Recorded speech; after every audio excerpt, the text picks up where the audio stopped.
Aujourd'hui, le Front National rassemble près de 30% des voix. Parmi ces 7 millions d'électeurs ayant délaissé les partis traditionnels, beaucoup sont des convertis de fraîche date. J'entends souvent dire, on a déjà essayé le PS, on a déjà essayé l'UMP, il faut désormais essayer le Front National. Eh bien moi je vous dis, l'essayer, c'est l'adopter.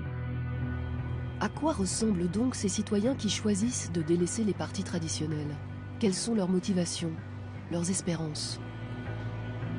Une personne qui souhaite changer les choses et qui vote encore UMP ou PS, je pense que c'est une personne qui n'est pas finie. Marine Le Pen, elle a le mérite de mettre des mots, même s'ils sont forts, même s'ils sont lourds, sur ce qu'il se passe aujourd'hui. Marine Le Pen, c'est des faits de ces fachos. Il était rasé là. Il y a eu une épuration dans le parti. Dis pas le mot épuration. Que recherchent ces Français tentés par le vote FN? La vraie question c'est, vit-on encore en démocratie en France? Moi je pense que le peuple français est souverain, c'est à lui de décider. La France, elle prend ses décisions à Bruxelles, ou pire à Berlin, ou encore pire à Washington. J'ai l'impression qu'il y a une espèce de honte de la France, de honte d'être français. Dans un monde en plein bouleversement, que révèle ce vote de leur peur, de leur colère? Si nous échouons, le totalitarisme islamiste prendra le pouvoir dans notre pays. La charia remplacera notre constitution. L'islam radical se substituera à nos lois. La burqa sera imposée à toutes les femmes. Alors vous allez dire, mais ça c'est complètement raciste. Non, c'est pas raciste, hein, j'ai pas peur de le dire. Pour moi, c'est pas du racisme. Marine Le Pen, c'est une femme qui a du caractère. Elle fait des beaux discours, mais il était hors de question que je vote pour le père. Parce que lui, il était un peu facho, on va dire. Comment ces électeurs, souvent si discrets, comment et pourquoi ont-ils décidé de sauter le pas?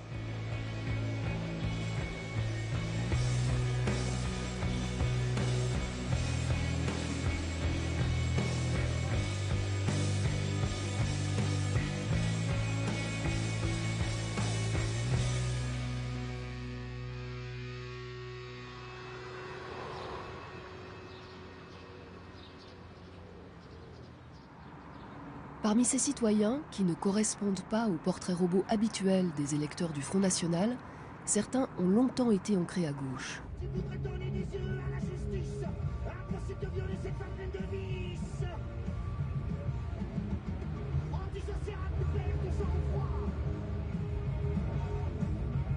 J'ai 50 ans et je travaille à la Poste en tant que technicien en informatique.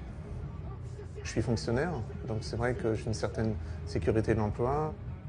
J'ai toujours baigné en fait dans la politique depuis je dirais ma jeunesse, parce que en fait, donc mon père a été au Parti socialiste.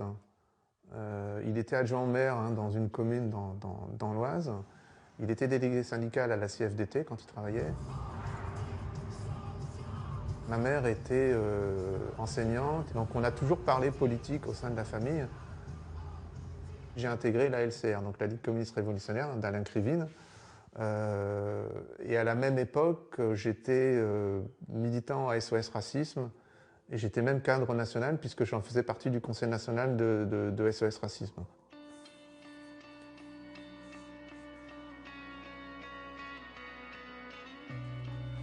C'était une permanence d'SOS Racisme.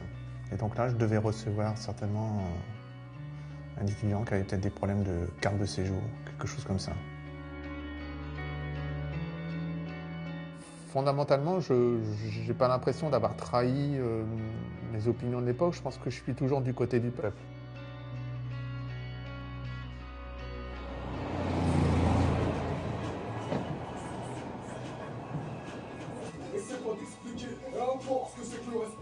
Fils d'immigrés, ce musicien ne correspond pas non plus au profil type de l'électeur FN.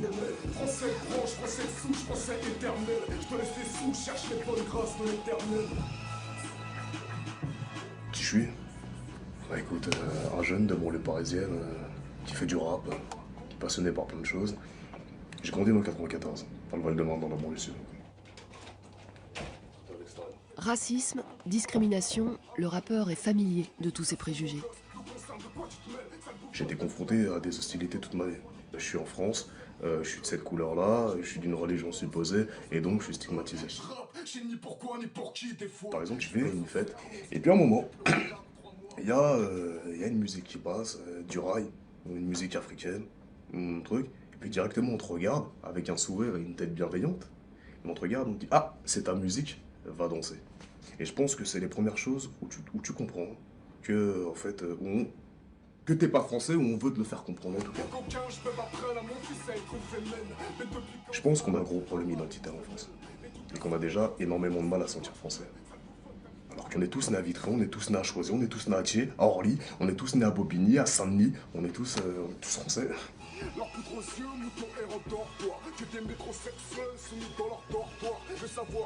Le sentiment d'être l'immigré que l'on regarde de travers, c'est peut-être cela qui a longtemps poussé le cœur du rappeur à battre à gauche. Je me disais, je suis plus de gauche, parce que dans l'idée que je préférais l'égalité et que je préférais mettre l'homme au centre de notre organisation que mettre le profit au centre de notre organisation. Sans penser un tant soit peu que Hollande allait faire ce qu'il a fait dans son quinquennat. Et justement, est-ce qu'il ne faudrait pas aller chercher l'attrait des électeurs de gauche pour le FN dans la réalité des années Hollande? Et si, pour certains, tout avait commencé il y a 5 ans par la promesse de trop, lorsque le socialiste était candidat à l'Élysée? Dans un discours marqué à gauche, il définit celui qu'il appelle son véritable adversaire. Il n'a pas de nom, pas de visage, pas de parti. Et pourtant, il gouverne. Cet adversaire, c'est le monde de la finance. François Hollande a dit « mon ennemi c'est la finance ». Oui, effectivement, sauf que le problème c'est que dès qu'il est arrivé au pouvoir, c'est pas du tout ce qu'il a fait. D'ailleurs, quand on voit bien le ministre de l'économie, c'était qui? Macron. Macron, c'est un banquier d'affaires de la banque Rothschild, donc pour moi la boucle est bouclée, quoi. Le Parti Socialiste a toujours fait comme ça, c'est-à-dire qu'en fait ils font une campagne pour les élections présidentielles, ils le font sur la gauche, et puis derrière ils trahissent. Je me suis aperçu de la traîtrise du PS.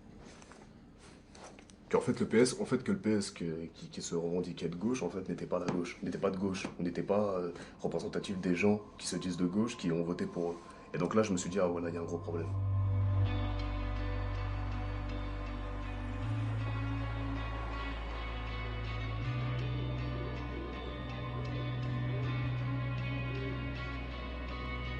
Je suis un chirurgien plasticien, je suis âgé de 55 ans, ça fait à peu près 18 ans que j'exerce mon activité. La gauche n'est évidemment pas la seule responsable du discrédit des politiques. J'ai toujours voté à droite, voilà. Donc, avec les différentes appellations qu'ont connues le mouvement de droite, hein, et tout ce que j'ai un peu tout connu, hein, le RPR, l'UDF, enfin tous les j'ai perdu à la longue. Hein. J'ai voté jusque-là à droite, voilà, ça je le dis sincèrement. Ces dernières années, la droite, c'était Nicolas Sarkozy, la personnalité politique préférée des blouses blanches. 40% des médecins votaient pour lui, et puis certains ont déchanté. Pour moi, le coup de grâce a été avec Nicolas Sarkozy, où j'ai vraiment cru. Je me suis dit, voilà, cette personne-là, elle me semble taillée pour bousculer les choses, pour avancer, pour aller vers la France du 21e siècle. Je ne vous trahirai pas, je ne vous mentirai pas, je ne vous décevrai pas.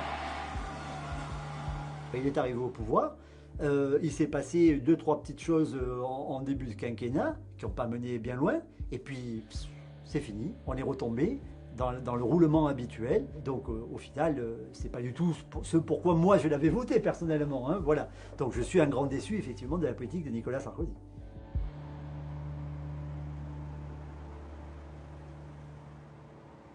Ça correspond assez fortement à ce que nous, on a pu voir de notre côté aussi dans un certain nombre d'entretiens qu'on a pu mener depuis quelques années maintenant auprès de différents publics. Je vais le résumer d'une formule. Un certain nombre d'électeurs nous ont dit ils nous avaient promis le Karcher, on a eu le pistolet à eau. Au fond, le chirurgien lyonnais vit mal le jeu habituel de la politique, fait de promesses et de paroles rassurantes. Très sincèrement, ça m'énerve que personne dise les choses franchement. Personne dit que ça va mal en France. Aucun dirigeant, je crois qu'à un moment donné, si, le seul qui a osé le dire, c'est un peu M. Fillon, à un moment donné. Voilà, c'est le seul. Je suis à la tête d'un État qui est en situation de faillite sur le plan financier. Je suis à la tête d'un État qui est, depuis 15 ans, en déficit chronique. Je suis à la tête d'un État qui n'a jamais voté un budget en équilibre depuis 25 ans. Bon, ça ne peut pas durer. Tout le monde lui a tapé dessus, il était Premier ministre, depuis ça s'est fini. Ça a été le seul qui a eu le courage de dire ça va mal, mais on l'a rapidement étouffé, hein. Voilà. Le médecin a rapidement tourné la page Fillon. Comme 2 électeurs sur 10, parmi les catégories les plus aisées, il a basculé dans le vote FN. C'était il y a 1 an. Je me suis dit, il faut quand même essayer de voir s'il n'y a pas une personne qui peut apporter ce que pour moi il me manque, ce que j'aurais envie. Quand j'ai posé le bulletin en prenant le Front National, c'était pas anodin, c'était un premier pas pour moi, c'était une vraie cas de conscience, mais je ne voyais pas d'autre issue.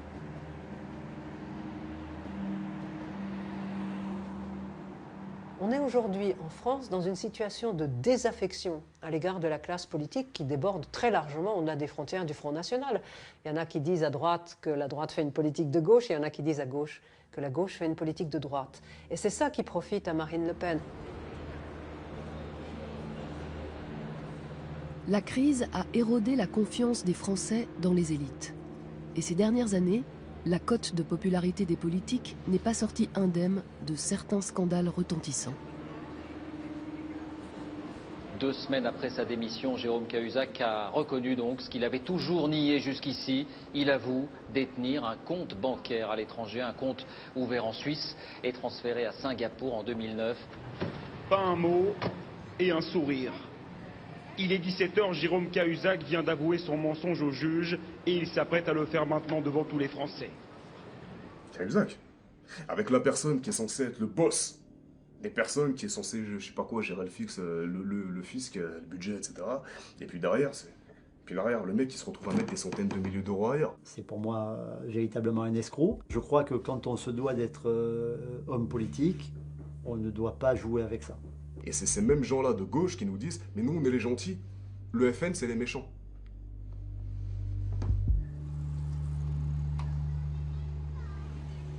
Tout ce qui vous dégoûte de la politique peut être bon effectivement pour le Front National. Bien évidemment, quand vous avez une affaire comme l'affaire Cahuzac, vous pouvez avoir une redistribution des parts du marché électoral grâce à cette corruption qui va vous permettre d'avoir une plus grande part pour l'extrême droite. Je n'exclus pas voter FN en 2017 si ça permet le barrage au PS. Et d'autant plus que pour moi, le fait que les FN soient au pouvoir, c'est ce qui permettra le changement. Je vote FN parce que ça va bouger. Ça va bouger. Il y a des choses qui vont bouger. Force, c'est obligé. Et je pense que même si on veut retrouver une gauche, pour après, revoter à gauche même, retrouver une gauche fidèle, fidèle à ses valeurs, je pense qu'il faut qu'ils se mangent une bonne baffe.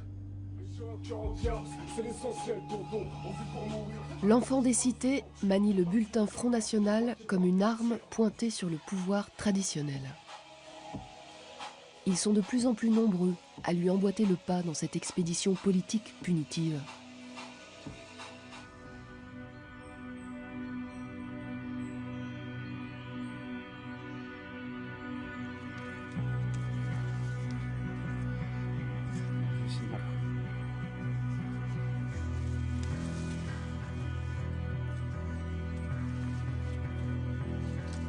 Moi, je m'appelle Boris, je suis un jeune retraité des banques.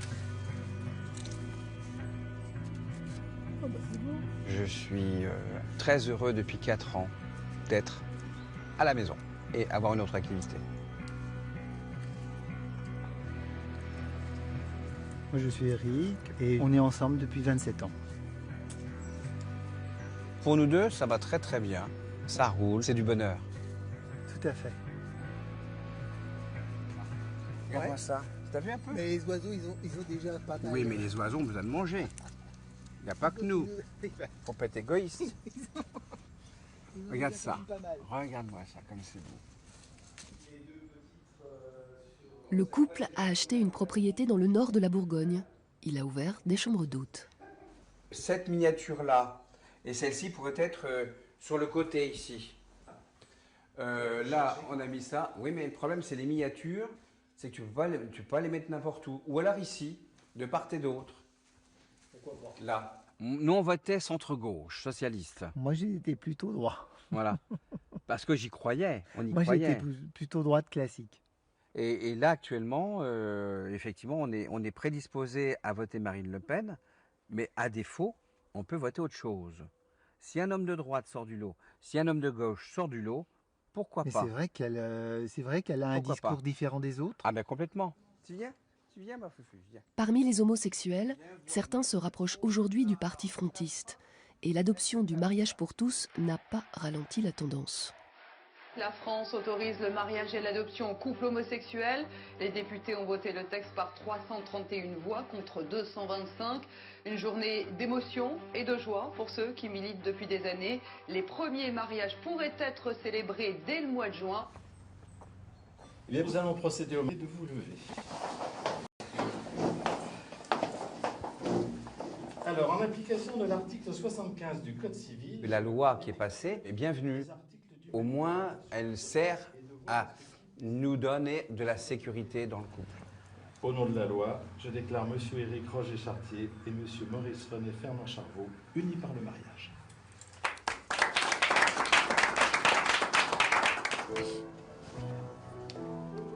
Oui. Mais le mariage pour tous a aussi ravivé l'hostilité de la frange la plus conservatrice du pays.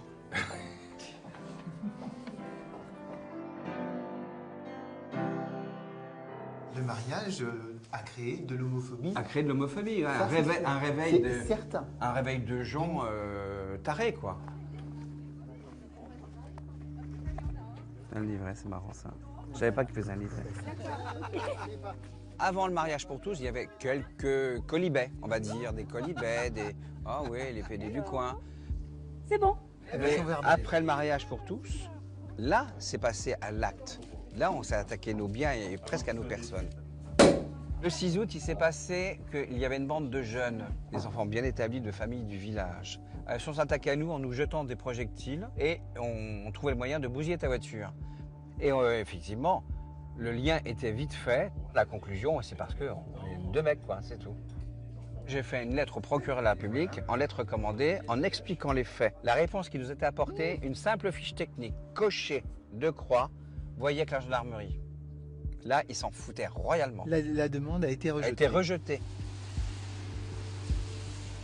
On parle d'homophobie qui serait réveillée à cause du mariage gay. Qu'est-ce qu'on a derrière quand on gratte? On a l'impuissance publique, les valeurs qui se délitent, une insécurité, un ensauvagement de la société, comme on dirait au Front National, et puis ces citoyens qui apparemment ne sont pas les plus déclassés ou les défavorisés, mais qui se sentent complètement négligés par la puissance publique et par l'État. Et donc ils se disent, mais vers qui peut-on se tourner? Le Front National pourrait peut-être rétablir une certaine justice, un petit peu plus serrage de boulon, parce que au niveau justice, je pense que il y a quelque chose, tout s'est perdu.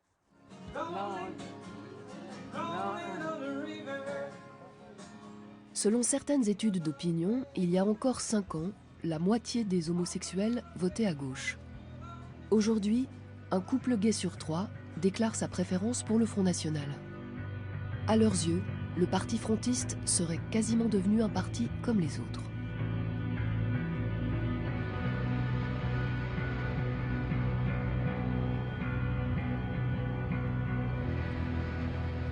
Je viens d'avoir 24 ans. Je suis commercial pour une marque dans la grande distribution alimentaire. La plupart de mon temps de travail, il se passe en voiture.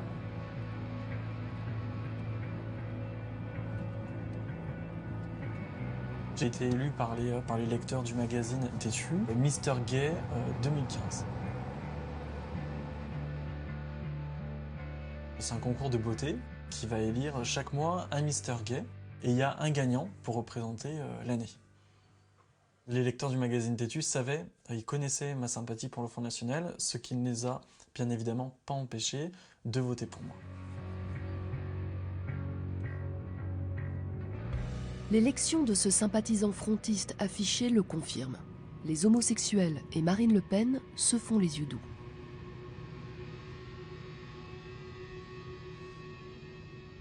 Marine Le Pen, il y a souvent eu des plaisanteries sur elle, sur le fait qu'effectivement, elle était d'une personnalité. Il y a des blagues qui circulent dans le parti, comme quoi c'était Dalida, hein, vous savez, l'icône des gays. Marine Le Pen, on l'aime bien, parce que c'est notre maman, chez les gays aussi. Elle représente une sécurité, cette femme. Elle est droite dans ses bottes. Elle est proche de nous, parce qu'elle écoute. Pourquoi ces cadres sont en majorité gays? C'est qu'elle n'a rien contre les gays, au contraire. C'est qu'elle nous fait confiance. Et nous, on lui fait confiance. Marine Le Pen n'est pas allée défiler aux manifestations contre le mariage pour tous. Et puis, il y a eu des ralliés dans les élites gays au parti. Donc tout ça fait que ça doit être plus facile aujourd'hui, quand on est gay, de voter pour Marine Le Pen que pour son père, qui sortait ouvertement et continuellement des propos homophobes, anti-gays. L'homosexualité n'est pas un délit, mais elle ne doit pas être non plus une valeur privilégiée, car de toute évidence, elle constitue relativement une anomalie biologique et sociale. Cette posture anti-homo est toujours partagée par une partie du nouveau peuple FN. Moi, par exemple, qui n'est pas féru d'homosexualité, voilà, où je vais pas, voilà, c'est pas quelque chose. Si je vois deux hommes qui s'embrassent, voilà, je vais plus retourner le regard. Moi, j'aime pas, ça va me dégoûter. Eh ben, je dis la personne qui est au Front National et qui dit deux hommes, ça le dégoûte, il n'a pas sa place au Front National, moi je dis. Comment est-ce que le Front National arrive à séduire les homos et les homophobes en même temps? Le Front National est une vaste auberge espagnole. Les gens n'ont plus le rapport à politique qu'il y avait durant la société industrielle. La politique, c'était des blocs monolithiques. Vous étiez gaulliste, vous aviez une vision du monde, il y avait un programme. Vous étiez communiste, il y avait une vision du monde, il y avait un programme, et c'était des blocs. Aujourd'hui, on fait son marché. On fait son marché, on prend ce qu'on veut. Et l'extrême droite est tout à fait à la pointe dans ce comportement-là. Les nouveaux partisans de Marine Le Pen viennent de tous les horizons. Les Français d'origine maghrébine restent ultra minoritaires, avec 4 ou 5% de vote FN seulement, mais les dernières études d'opinion évaluent désormais à 13% la part de la communauté juive qui opterait pour le Front National. C'est un groupe sur lequel le verrou a sauté. Alors là, très clairement, c'est vraiment cette idée que la présence de populations d'origine immigrée est un péril, que l'antisémitisme aujourd'hui aurait pour vecteur les jeunes d'origine arabe et plus l'extrême droite, et qu'au contraire, l'extrême droite est le rempart. C'est des électorats qui pèsent peu dans la population, que ce soit l'électorat gay ou l'électorat juif. Mais pour Marine Le Pen, c'est des prises de guerre. Parce que symboliquement, c'est un électorat duquel on ne s'attendait vraiment pas à ce qu'il vote pour elle. Certains sont donc gays, d'autres sont issus de l'extrême gauche. Il y a quelques jeunes de banlieue et des notables venus de la droite républicaine. Des Français tous différents, mais qui se retrouvent autour d'une obsession commune. Direction maintenant Calais. La centaine de policiers envoyés la semaine dernière en renfort ne change rien à la situation. La tension est toujours très grande. On estime qu'il y a aujourd'hui 2300 migrants dans la zone portuaire.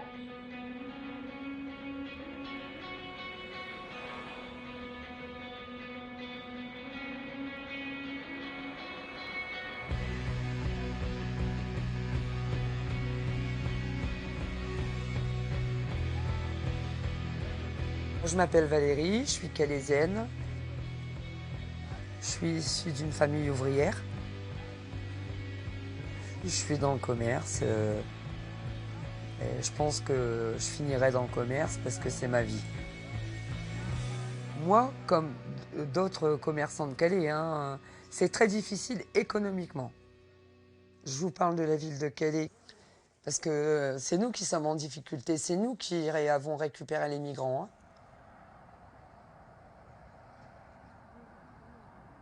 Depuis une quinzaine d'années, la cité portuaire est une impasse pour les réfugiés qui cherchent à gagner l'Angleterre.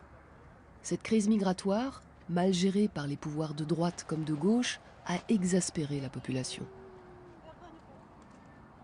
Ici, la moitié des électeurs votent FN. Valérie y songe sérieusement depuis que sa dernière affaire a fait faillite. Les 3 premières années, j'avais très bien travaillé et dès que les migrants sont venus s'installer, c'était terminé. La journée du 19 janvier, je m'en rappelle comme si c'était hier. Je suis arrivée pour ouvrir. J'ai ouvert, j'ai voulu allumer les lumières, on m'avait coupé l'électricité et le gaz. J'ai dû fermer et là, je me suis mis en liquidation judiciaire. La restauratrice n'en démord pas. Pour elle, les réfugiés seraient les principaux responsables de sa faillite. Là en face, ils avaient que la route à traverser pour accéder chez moi. Entre le linge qui pend, qui est à sécher, les tentes, qu'ils font leurs besoins comme ça, en pleine nature, ça donne pas envie de rentrer. Et c'est pour ça que, sur le problème de l'immigration, moi je suis d'accord avec Marine Le Pen. L'immigration, toutes les enquêtes le démontrent, ça reste le premier motif de vote Front National. Les gens votent FN contre l'immigration. Les mouvements migratoires bousculent la société en profondeur, au point de faire vaciller les convictions les plus arrêtées.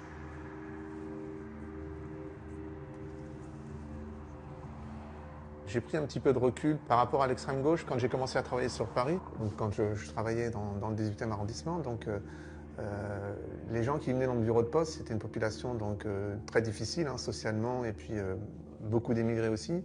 Et c'est vrai que la façon dont ils nous parlaient, par rapport à mes convictions que j'avais avant, antiracistes, etc. et tout, c'était fortement heurté parce que je voyais bien le décalage qu'il pouvait y avoir en fait. C'est-à-dire qu'avec des gens qui, donc à l'époque c'était le RMI, touchaient le RMI, on savait très bien qu'ils allaient boire un coup à côté, se forçaient pas énormément à chercher du travail. La représentation négative des étrangers que ce fonctionnaire s'est fabriquée l'a conduit à remettre en cause le droit à la différence qu'il défendait dans sa jeunesse. L'immigré qui vient en France, c'est peut-être pas automatiquement ce qu'on a pu me dire en disant c'est la faute de la société. Ils ont peut-être quand même une part de responsabilité dans le fait qu'ils veulent pas s'adapter à un certain nombre de choses. Enfin, je me considère pas du tout comme raciste. Je crois que c'est pas ça. On dit souvent qu'au Front National on est des racistes, c'est pas ça du tout. Dans la France du XXIe siècle, le racisme primaire, celui qui pointait la supériorité de la race blanche, est devenu marginal. Le racisme, il a changé d'habit. Ça ne veut pas dire qu'on n'a pas peur de l'autre et qu'on ne le rejette pas. Simplement, on va dire, on ne va pas le présenter comme inférieur.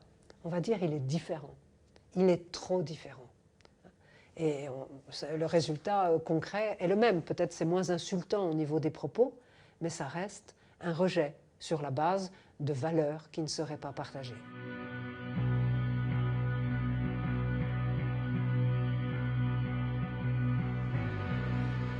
Et Thierry, tu vas bien? La forme? Tout baigne? Bonjour madame. Vous allez bien? Ouais. ازيكم يا شباب؟ ايه الاخبار؟ عامل ايه؟ J'ai 46 ans, je suis marié, je suis père de 3 enfants. Je suis haut fonctionnaire et économiste. Je suis né au Caire en 1970. ده بيقول لك لما الواحد بيدي صوره لواحد صعيدي كانه عطاله شهاده ما بال فيلم بقى لا الكلام ده كان في الاول اما دلوقتي بقيت خلاص. Quand je suis arrivé en France en octobre 78, à Mulhouse, je quitte une capitale égyptienne qui est assez foisonnante, exubérante, qui ne dort jamais, où il y a 25 millions d'habitants. On arrive dans une petite ville très propre, très calme, très ordonnée, dans cette Alsace, dans ce Haut-Rhin de la fin des années 70. Et effectivement, le contraste est saisissant. Enfin, c'est vraiment l'ordre.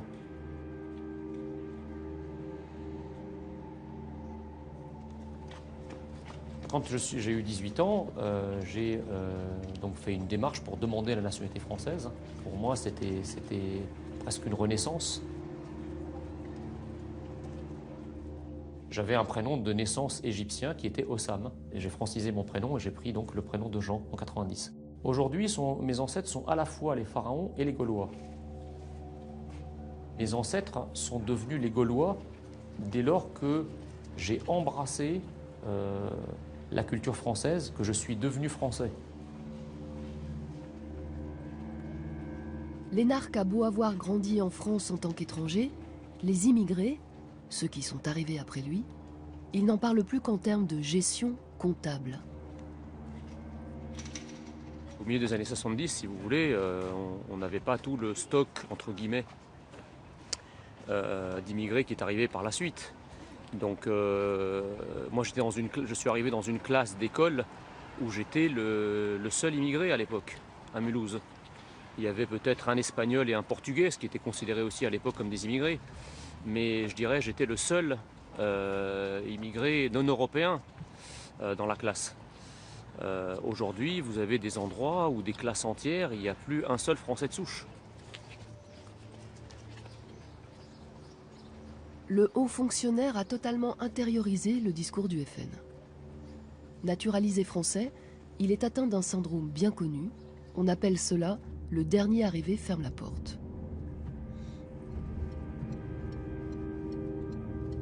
Entre 92 et 98% des électeurs du Front National, bref la quasi-totalité d'entre eux, estiment jusqu'à l'obsession qu'il y aurait trop d'immigrés en France. Si on accueillait moins la misère du monde, toute la misère du monde sur notre territoire, eh bien je m'en sortirais peut-être un peu mieux, moi, à la fin du mois. Pour moi, les impôts, mes impôts à moi, ont augmenté. Et à qui revient ces impôts? Eh bien, il revient aux migrants, il revient à des étrangers qu'on accueille sur notre territoire alors qu'on n'a pas aujourd'hui les moyens. Cet argent, elle pourrait me revenir à moi, en garder une partie pour moi, une plus grosse partie pour moi. Voilà. L'immigré, il est censé être le profiteur d'en bas. Des gens qui obtiennent force allocation. En gros, c'est les gens qui vous pourrissent la vie en prenant votre argent. L'idée que l'État, effectivement, dépenserait de l'argent pour intégrer les populations d'origine immigrée, pour intégrer les migrants, et le discours, alors moi, brave travailleur qui fait tout ce que je peux et qui gagne 3 clopinettes à la fin du mois, ce qui est vrai, hein, les gens gagnent 3 clopinettes à la fin du mois, il n'y a rien pour moi, il n'y a rien pour m'intégrer. Et ce discours de je voudrais bien que moi aussi on m'intègre, moi qui suis un honnête travailleur, qui ne viole jamais la loi, etc., est un discours extrêmement puissant. Pour les électeurs du Front National, l'étranger reste un problème en soi. Un fantasme qui incarne une sorte de concurrence déloyale dans la vie de tous les jours. J'ai fait un malaise cardiaque il y a 2 ans. Les pompiers sont venus me chercher au pied du phare. Je suis arrivée à l'hôpital. Une ambulance arrive avec un migrant. Ils l'ont pris en charge de suite. Moi, je suis restée dans le box. Quelque part, ils ont les médecins avec eux. Ils sont soignés. Ils vont à l'hôpital de Calais, ils passent en priorité. Ce jour-là, le réfugié était peut-être gravement blessé, mais qu'importe. Pour nombre d'électeurs qui lorgnent vers le FN, la solidarité est un concept de plus en plus flou.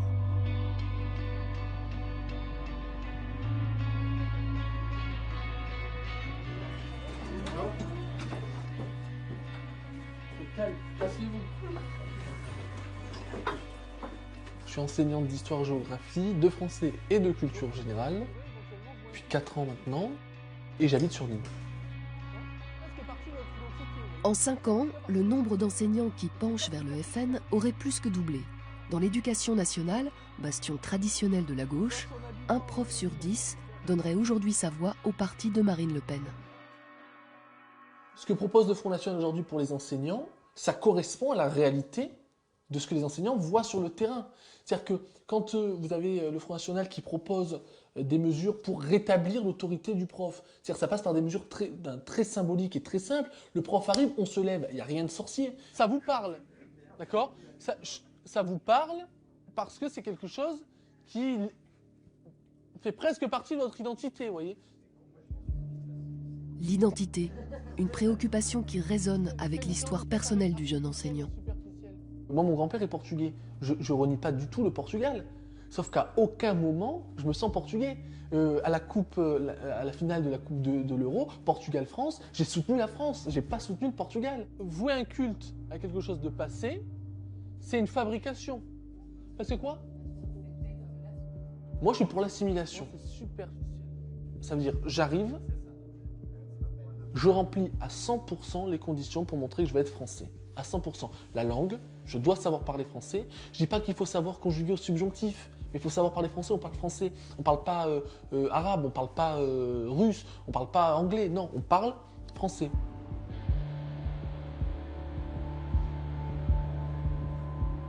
Parler la langue, un repère indispensable qui rassure ce jeune enseignant. Mais cela ne suffit pas à désamorcer sa peur profonde. Les binationaux, par exemple, s'il y a la guerre contre la France et leur pays, ils vont choisir quoi? La France? Pas du tout. Et donc on va avoir une espèce de guerre civile. La guerre civile, il va y avoir des guerres civiles un petit peu partout, ça va se transformer en guerre, puis il va falloir se battre. Voilà. Le sentiment d'une France en guerre, une impression qui a commencé à se répandre un peu partout dans le pays il y a 2 ans. Aujourd'hui, la France a basculé dans l'horreur. Ce matin, un commando d'au moins 2 hommes très organisés, lourdement armés, a mené un attentat sanglant au cœur de Paris. Les terroristes ont ciblé les locaux du journal satirique Charlie Hebdo dans le 11e arrondissement. On va dire c'est quelque chose qui fait tout basculer. C'est un peu comme c'est un tremblement de terre. Ça m'a vraiment choqué, ça m'a fait peur. Et je pense que ça a été un déclic pour tout le monde. À l'époque, il y avait des migrants autour de chez moi. Ils vont arriver et on va tous finir de la même façon. On allait finalement commencer à payer le laxisme de notre gouvernement, mais aussi le laxisme qu'on s'est tous permis d'avoir en termes d'immigration, en termes de sécurité, en termes de contrôle des frontières, en termes de tout ça.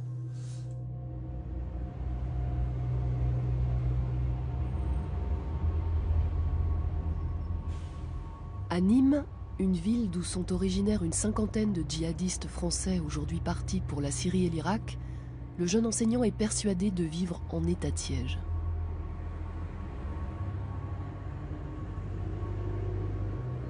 À Nîmes, on ne contrôle pas les territoires qui peuvent être des territoires soumis au développement du terrorisme. Et donc, comme on ne les contrôle pas, l'immigration se développe, l'endoctrinement religieux se développe, et finalement, ça crée du terrorisme, des terroristes.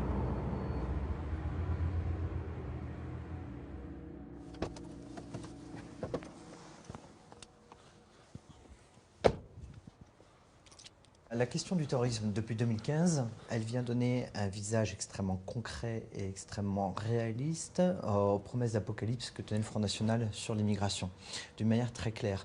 Alors, c'est un peu paradoxal, puisqu'on sait bien qu'une bonne partie de nos djihadistes sont des nationaux.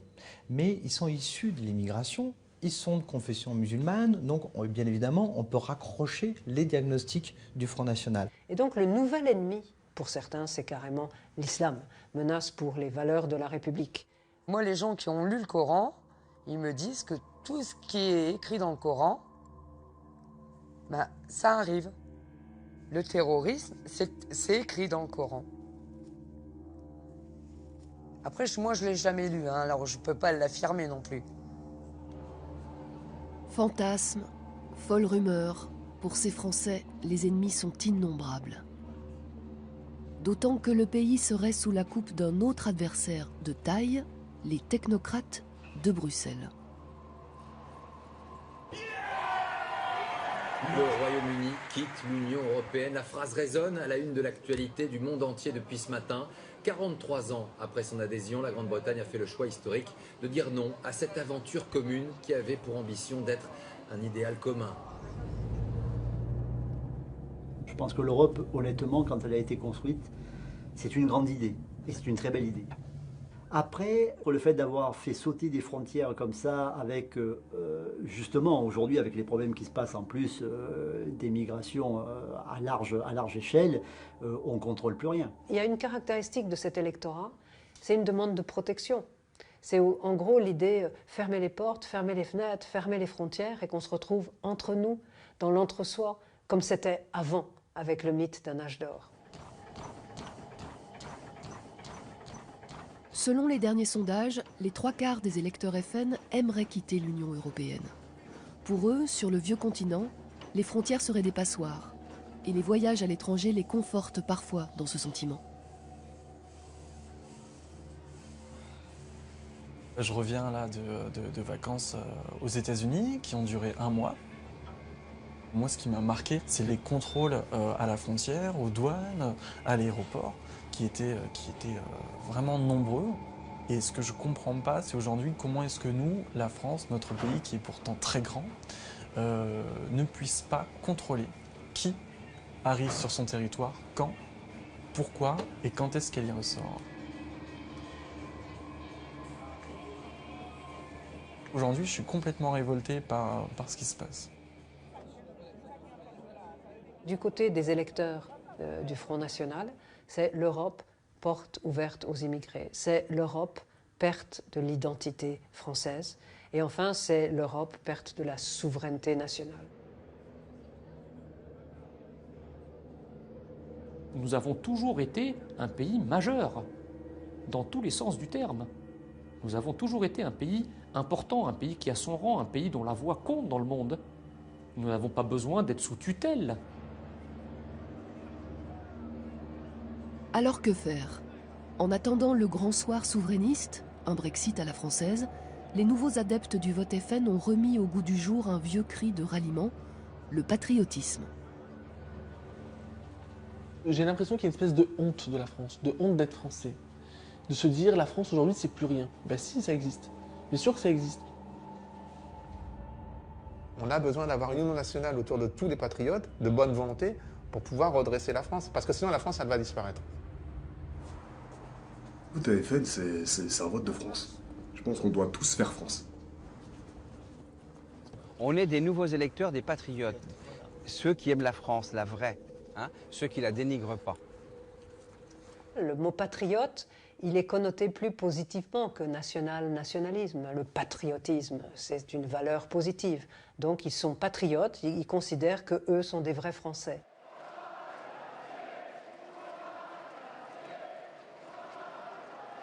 Qu'importe alors le camp d'où ils viennent, qu'ils soient riches ou pauvres, ils sont patriotes et cette qualité est censée transcender toutes leurs contradictions. Je pense que les notions de gauche et de droite sont des notions qui sont dépassées. En fait, il faut, je dirais, élever le débat et élever un petit peu les consciences. Le vrai débat, il est entre les mondialistes d'un côté et ceux qui vendent la France, et ceux qui croient à la patrie et ceux qui croient à la nation, à l'État-nation, en fait, c'est ça. Pour beaucoup de Français, ce clivage-là, aujourd'hui, il rend mieux compte à la fois du paysage politique et de ce que les gens vivent en disant aujourd'hui, mais vous voyez bien, la gauche et la droite, ils feront la même politique. Ils prennent leurs ordres à Bruxelles. L'essentiel, c'est qu'il faut protéger la nation contre l'immigration, contre le mondialisme, pour reprendre leurs termes. Et le seul parti qui peut nous garantir ça, et qui a vu les choses et qui dit les choses, c'est le Front National.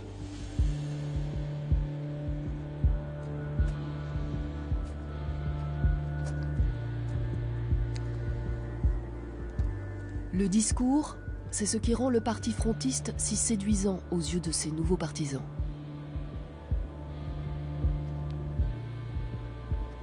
Mais approcher le parti de trop près, c'est se confronter à une autre réalité. J'ai rencontré un responsable du parti qui a été un premier mur qui finalement je me suis mangé très rapidement, en pleine face, et qui me pose quelques questions et qui me donne son ressenti en me disant oui, mais moi je trouve qu'il y a trop d'homosexuels au Front National. Alors ça a été un premier choc pour moi, je m'y attendais juste pas. Moi-même étant homosexuel, c'était un premier manque de respect pour moi. Ensuite, il m'a posé une autre question et il m'a dit, mais de toute façon, les Arabes, pour citer ses propos, les Arabes, les musulmans, il y en a trop aussi. Ce qui me rebute aujourd'hui, c'est que malheureusement, cette minorité de personnes qui sont racistes et homophobes, aujourd'hui, occupent, pour certaines, des places importantes au sein du Front National et qui sont cadres du parti. Et ça, je crois que ça pose un vrai problème.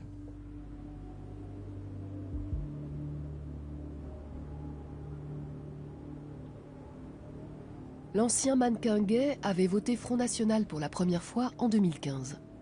Il a maintenant clairement perdu ses illusions sur un parti qui a aujourd'hui le pouvoir en ligne de mire. Donald Trump a déjoué tous les pronostics. Il va succéder à Barack Obama. Depuis son élection hier, Marine Le Pen est sortie du silence, voyant là une bonne nouvelle à 6 mois de la présidentielle.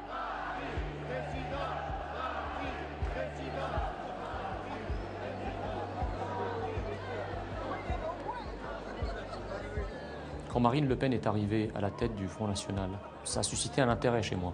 Mais je n'ai pas tout de suite sauté dans le train. Je l'ai observé, je l'ai écouté, j'ai pesé le pour et le contre. Et ce n'est finalement que début 2015 que j'ai décidé de sauter le pas. L'énarque d'origine égyptienne ne s'est pas contenté de mettre un bulletin FN dans les urnes. Même s'il n'est pas membre du parti, il est devenu, en l'espace de quelques mois, un expert qui compte au sein de la machine frontiste. J'ai acquis l'intime conviction que Marine Le Pen était sincère, qu'elle voulait vraiment le pouvoir et qu'elle était finalement la seule incarnation de l'idée de la France telle que je me la fais. Marine Le Pen et son entourage veulent véritablement arriver au pouvoir.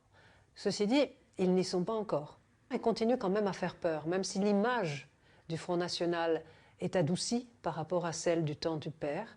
Il y a quand même plus de la moitié des personnes interrogées, quelques 56% dans le dernier sondage, considèrent que ce parti reste un danger pour la démocratie.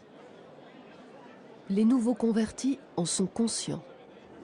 Mais le risque que ferait planer sur la paix sociale l'arrivée du FN au pouvoir n'effraie pas les plus convaincus, bien au contraire.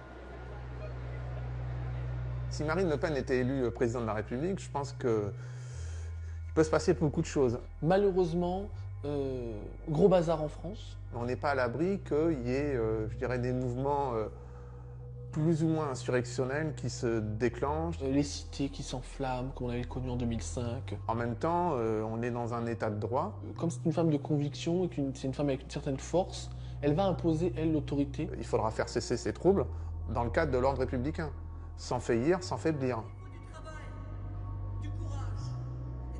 Jusqu'où s'imposera cette tentation autoritaire, ce désir de renverser la table? Seule certitude, la diabolisation systématique du FN n'opère plus sur cette partie de l'électorat. Je vais vous faire écouter quelque chose, vous me direz. Si on appliquait par malheur le programme du Front National, ça serait la décadence pour ce pays, ça serait la crise permanente, et ce sont les petits, les ouvriers, les classes moyennes qui seraient touchées par la crise que provoquerait le programme du Front National. Faire la peur aux Français? Oui, mais c'est ça. C'est lui qui fait créer- peur aux créer Français. une peur? C'est lui qui va Non. porter la guerre civile en France. C'est quasiment de l'insulte pour de l'insulte. C'est presque indécent. Je dis simplement aux électeurs du Front National que bien loin d'arranger les problèmes de c'est la Sarko. France, de voter en donnant, comme on dit, un coup de pied dans la fourmilière, c'est pas parce qu'ils veulent plus de pilotes au volant de la voiture qu'eux-mêmes descendent de la voiture. C'est pas Madame Le Pen qui peut maintenir la France au rang de grande puissance universelle alors que ce qu'elle dit est un tissu d'erreurs sur le plan économique, sur le plan social. Sa volonté d'isoler la France conduira au drame. Et c'est mon devoir de le dire. Ouais, c'est lui le drame. choix du pire, c'est le pire des choix. J'ai l'impression d'écouter un comédien qui est en fait un clown. Je pense qu'il est très mal placé pour donner des leçons de morale. Il essaye de défendre son beefsteak là. Hein. Mais lui, il a fait quoi?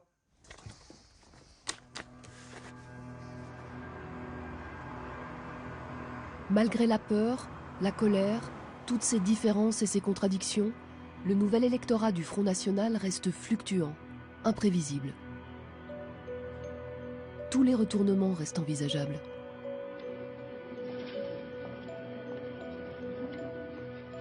À l'heure du scrutin, dans le secret de l'isoloir, certains vont forcément douter.